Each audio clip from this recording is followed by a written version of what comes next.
In this video, I plan to respond to the allegations made against me, as well as providing context to a lot of the controversies that I was involved in, the most significant of which is Koneko's document of me. Just a trigger warning, this video will cover a lot of sensitive topics, so if you're easily triggered by any of the following, please refer to the video description to skip anything that you may not be comfortable with. The sources to everything is in a Google Drive folder, and a link to that is also in the description. Due to the serious nature of what I discuss in this video, I've planned everything that I had to say ahead of time, as I want to make sure that I cover everything properly. So if you notice any breaks or tone changes, that's why. This is the first time that I've made a video addressing my controversies. All my previous acknowledgements were in the form of Google documents, and those documents were either badly formatted or lack sufficient evidence to justify my claims. This video aims to be a permanent acknowledgement for all the controversies that I was involved in prior to and during my YouTube career. The reason why it's taking me so long to come forward with my side of the story is because when these controversies happened to me, I was incredibly immature.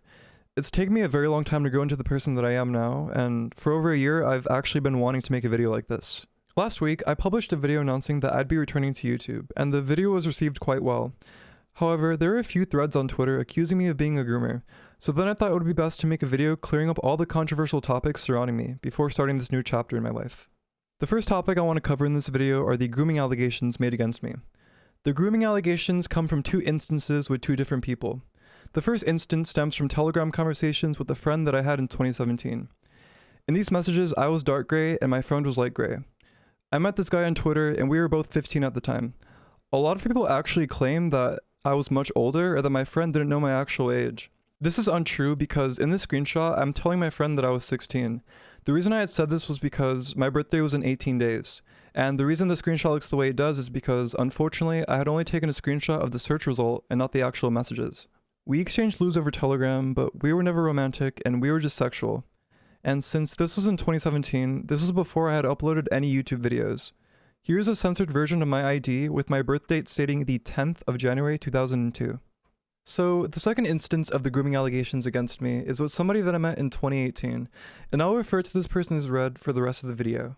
At the time we had met, I had just uploaded my first YouTube video, and I had roughly 250 subscribers and around 9,000 followers on Twitter at the time. The reason I had followers on Twitter was because I was a shit poster and I used to post random memes on the timeline. In this screenshot, I am 16 years old and Red is 14 years old. I claim here that I am 18, but this is untrue because I am actually 16. In this next screenshot, which was from 3 days later, I then tell him that I was 17, when in reality, I was still only 16. I am not sure why I felt the need to lie about my age to him. I should have just been truthful from the very beginning. The screenshot that is showing right now was leaked in 2019, however, this screenshot was cropped. Here's the uncropped version with additional messages at the end. I'm going to take a break from talking about my relationship with Red to talk about how I met my first friend group in 2016. In 2016, when I was 14, I was Twitter mutuals with somebody named Wolfie. Wolfie and I spoke for a few days in Twitter DMs, and then eventually, he invited me to his private Discord server. I actually have a video on my very first YouTube channel where I recorded myself joining the server and voice chat for the first time. I had also met another person in the server named Minus. In the weeks that followed, Wolfie and Minus would make me read fanfictions for them, and moan in voice chats where they would masturbate to my voice. Over the course of the next year, Wolfie and Minus would start trying to be sexual with me through text and voice chat, and say pedophilic things to me as a joke. And because I admired them so much and wanted to keep being their friend, I emulated their behavior. Over the years of being friends with these people, I had developed a sense of humor around these types of jokes and found them funny.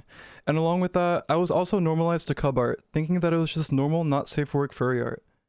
A while later after I turned 15, Wolfie and Minus had introduced me to a mutual friend of theirs named Alex. Alex pressured me into taking explicit pictures and videos of myself in which I would send to him on Skype. I don't have access to these screenshots from our 2017 Skype conversations, but I did confront him about it earlier this year, and here are those screenshots. In 2018, Alex had pressured me to get an NSFW drawing of my character commissioned, and even sent me the money for it. I received the commission on the 31st of May, 2018. For context on the screenshot, it doesn't show anything explicit, it's just a butt. During this time in 2018, I didn't understand what cub art was, and was under the impression that it was similar to normal not safe for work furry art because of how it had been normalized to me. Because of this, I would naively like cub art on Twitter and send it to friends who would also send it back to me. I would never send this art publicly, and it was only ever sent to friends that I would commonly share NSFW artwork with.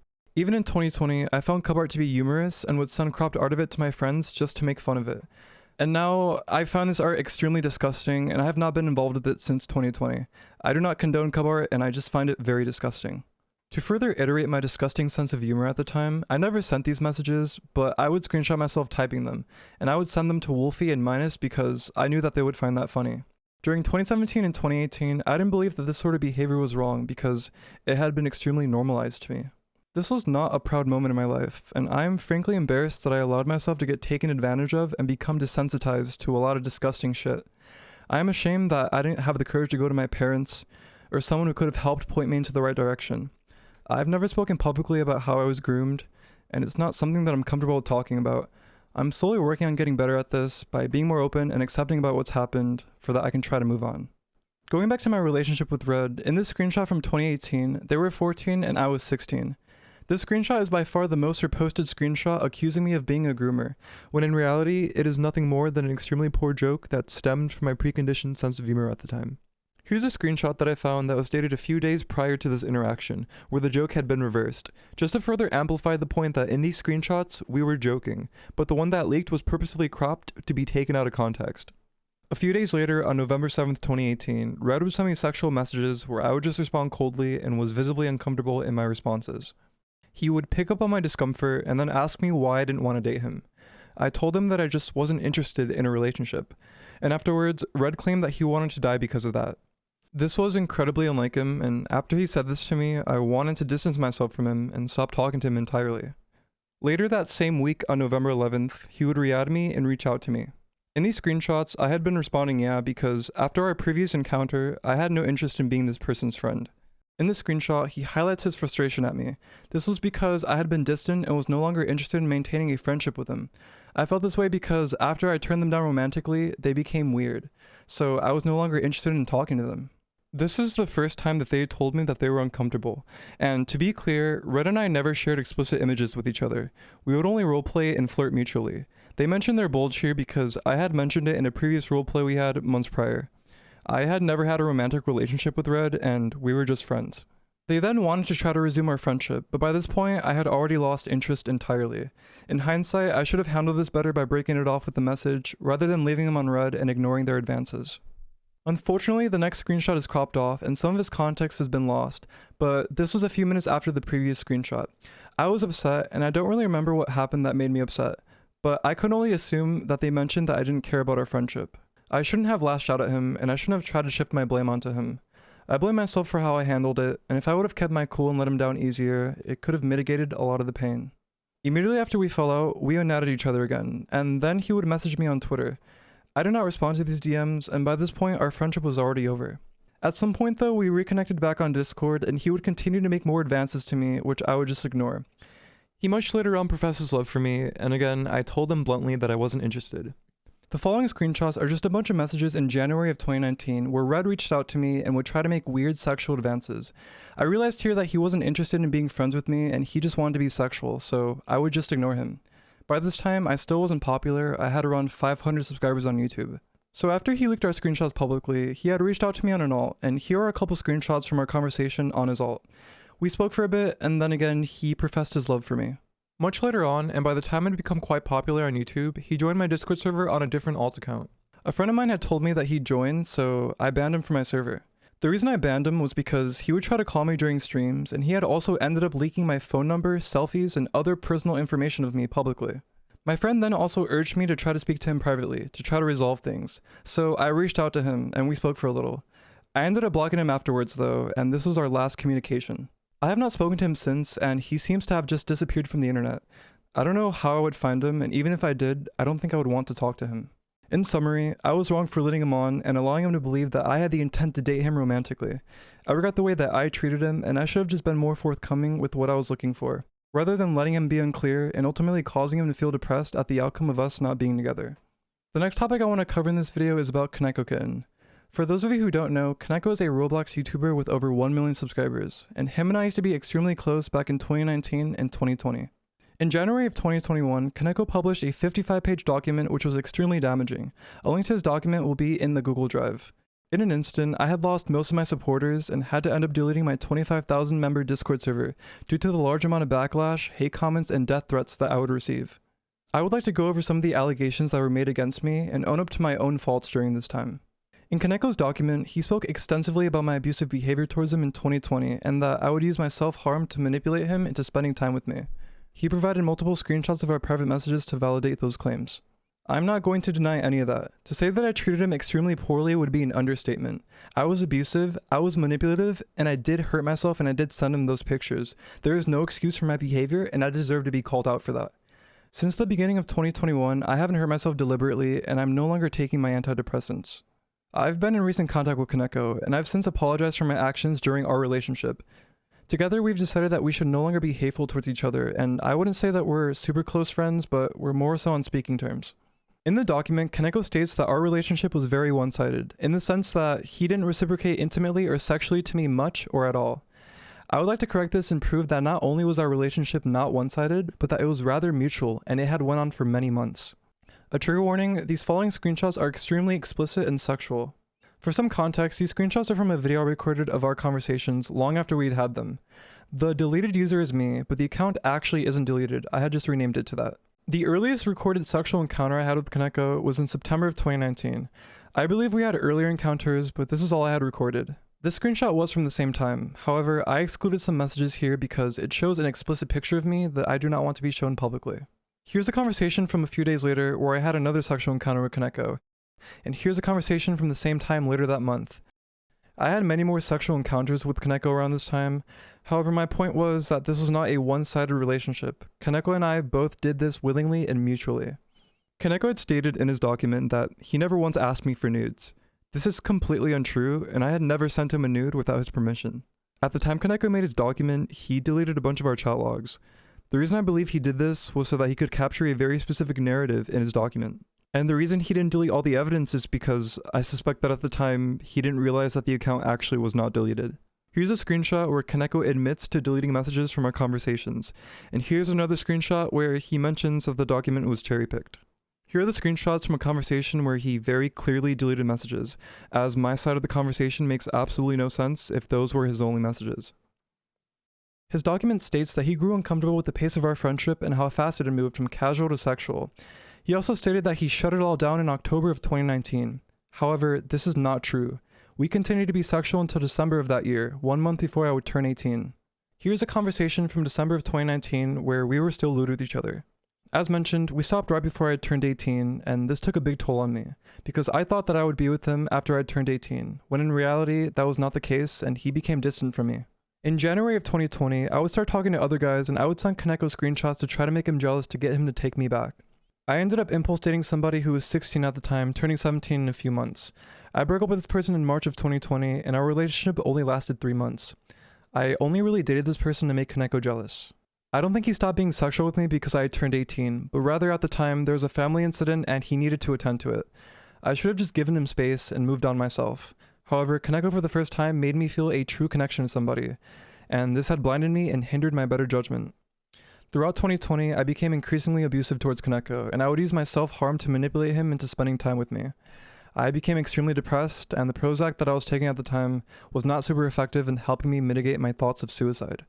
Later on in 2022, Koneko would admit privately to me that he did try to lead me on when I was 17, and that only after we had tried to break things off did I become abusive. He would also go on to state that he was fully consensual towards the nudes that I would send him, and that his document was extremely cherry-picked to paint a narrative. All of the messages and screenshots that I had shown here are dumped in the Google Drive folder. The next section I want to cover are the pedo and grooming accusations made against me in Koneko's document. Koneko had made statements and linked threads accusing me of being a pedo and a groomer, and urged people to believe this as fact while providing no evidence for those claims.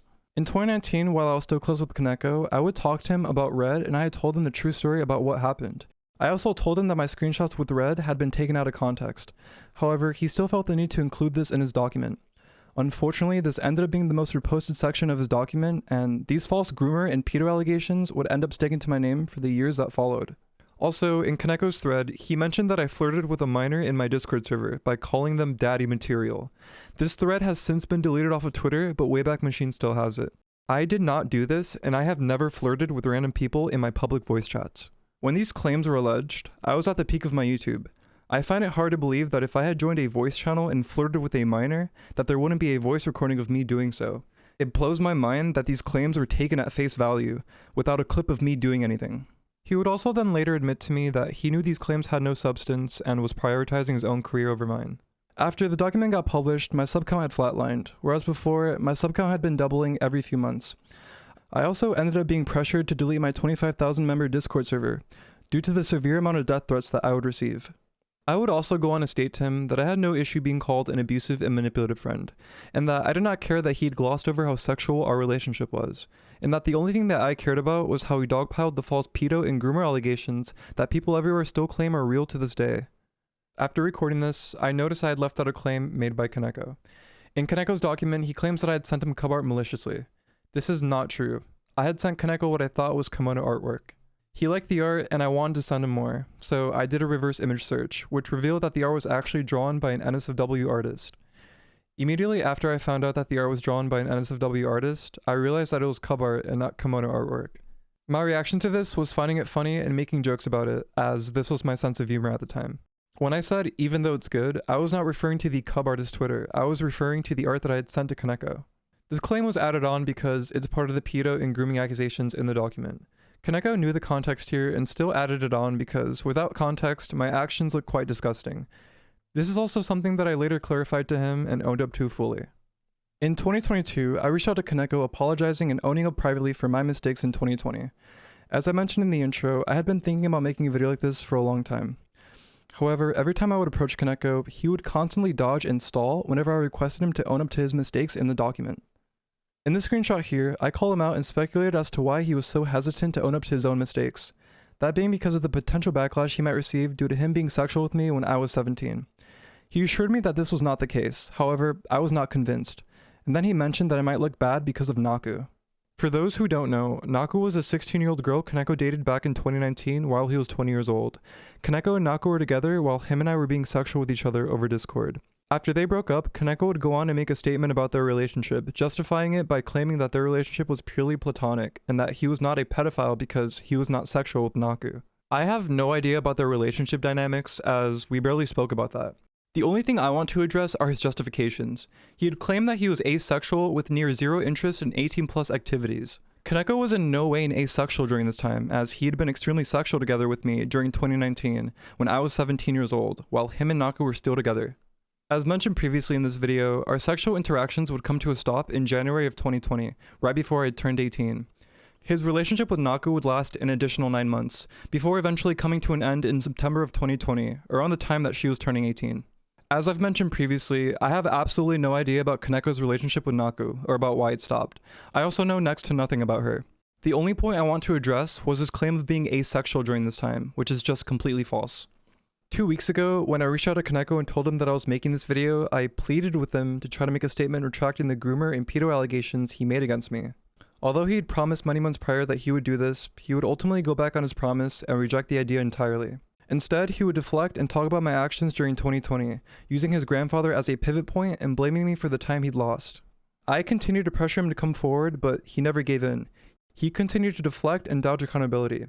However, he ended up offering to record a voice note for this video, but this wasn't really something that I was interested in. I told him that I wanted him to own up to his mistakes on his platform, not mine. Strangely enough, after I had spoken to my community explaining why I had been inactive for the last few days and why I missed a couple streams, Koneko felt the need to speak publicly about me, owning up partially to some of his mistakes. He would go on to send this message in a Discord server with a bunch of large YouTubers, after he was alerted to messages from my server. He also made a tweet stating similar things. He goes on to state that he lied about being manipulated and being forced into sexual situations with me, that our relationship was not one-sided but was rather entirely mutual, that he led me on when I was 17, and that he knowingly included false pedo and groomer allegations against me to make his side more believable. He severely downplays those statements and the damage his document did to me. In the Discord message to his friends, he worded it to come across that he was not aware of how much damage the document would do to my reputation, but fails to mention that he had his friends reach out to Keemstar so that his document could get more traction and ultimately do more damage. To me, this recent statement was a last-ditch effort from his side to try to save face after he realized that I was actually going through with making this video. As I mentioned before in the intro, this is not the first time that I have wanted to speak publicly about everything. I had reached out to Koneko many times in the past, but I had been extremely scared about saying anything publicly, fearing that things would get worse for me, or that Koneko would just strong-arm me like how he done many times before in our DMs. I am really glad that he decided to own up and admit some of the things he did wrong. However, I am disappointed that he did it in such a disingenuous way. He claims that he feels guilty and that he feels really bad about everything. Yet, he only came forward once he realized that his attempt to manipulate me into silence hadn't worked this time, and I was still coming forward with my side of the story. The statements he made this week were not made out of guilt or because he feels sorry. He made these statements as a last effort to save his own skin, and for that I am truly disappointed. As I mentioned previously, I've dumped all of these chat logs and screenshots with Koneko into the Google Drive folder. I would also like to mention that, as a consequence of Koneko publishing this document in 2021 accusing me of being a pedophile, earlier this year I was doxxed and then swatted live on stream. The docs contained a reason as to why they did it, referencing information that could have only been obtained through Koneko's document. And that's kind of why I made this video, and why I decided to finally respond to Koneko's document. With so much misinformation of me on the internet and how random it surfaces, every day I feel like I'm at risk of being in danger in my real life. And that is something that I finally decided to put my foot down towards and try to make a change. That is all I had to say about KonekoKitten and my interactions with him. The next section I would like to cover is my Discord server during 2020. During 2020, prior to the Koneko document, I had a massive fallout with my Discord staff over my actions in leading my community server. I want to talk about how this happened and own up to my mistakes. I treated my mods and admins extremely poorly, and I was not a good example of a community leader or a server owner. I deeply regret the way that I treated my mods, and there is no excuse for my behavior in running my server. One of my friends at the time, that I'll refer to as E, him and I had a massive fallout in 2020. E was an admin in my Discord and a close friend of mine. I had classified my relationship with E as friends with benefits, as we had been sexual at some point before our first fallout in July of 2020. In July of 2020, he would call me out about my lack of leadership and ultimately end up leaving my server. I'm not entirely sure what happened after, but at some point I let them back into the server and remodded them. They then reached out to me again in September of 2020 after I had banned their friend. We argued a bunch, and then he blamed me for his suicidal thoughts. This is our second fallout, and after this, I don't think we spoke to each other again. I have very little context from my relationship with E at the time, and I'm just going off of a few screenshots that I had taken. Honestly, in 2020, I was just an awful person to E and many others. I don't remember what I had done to E to make him feel overwhelmed and suicidal, but at the same time, I was just an all-around terrible person back then. I'm sorry to everybody who I've hurt during that time, and I'm also sorry for pushing away everybody who was just trying to help me. At the time of making this video, I have found E's Twitter account, and I was going to reach out to them, but then I realized that I was blocked. So I respected his wishes and didn't end up reaching out. However, I'm still open to talk to him or anybody else that I've wronged in the past so that I can own up to my mistakes privately. My DMs are open, or you can contact me here. The next topics in this video are going to be slightly smaller topics, nevertheless, they're still very important to me because I would like to own up to all of my mistakes. Back in 2017 when I was 15, I would trace art and was not very respectful towards artists. However, since I created my YouTube channel in 2018, I haven't traced or stolen any artwork. There was a very recent issue where I would pay my friend to commission art for me that I would use for my socials. He would ultimately end up stealing the money and tracing art from other popular artists. At the time, I didn't know this, and as soon as I became aware of it, I reached out to the artist to clarify and apologize, and I'd immediately stop using the art. I also removed this person from my community, and I'm no longer in contact with them. The next section I'd like to cover is about a song I released in 2021 called Wanna Go.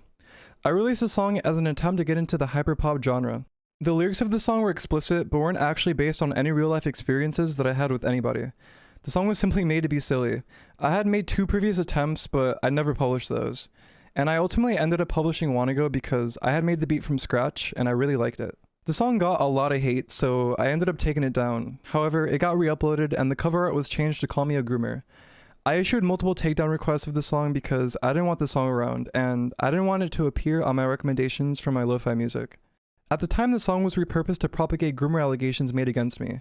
I tried to remove the song, but it would just continually be re-uploaded. I shouldn't have taken the song down, as it just started a war with people who re-uploaded it. Someone even went as far as to submit fake music to my Spotify page. Since Wanna Go doesn't really exist anymore, I've included a copy of it in the Google Drive folder. I'm not really going to worry too much about taking down the song anymore, as I've addressed it publicly here. So now that everybody knows what that song meant, I don't have to worry about there being misinformation regarding it. That's pretty much all I wanted to discuss in this video. I really wanted to come forward about my truth and the reality to the situations that I was involved in. All I want to do now is just move on and continue doing what I love, which is playing video games and making content.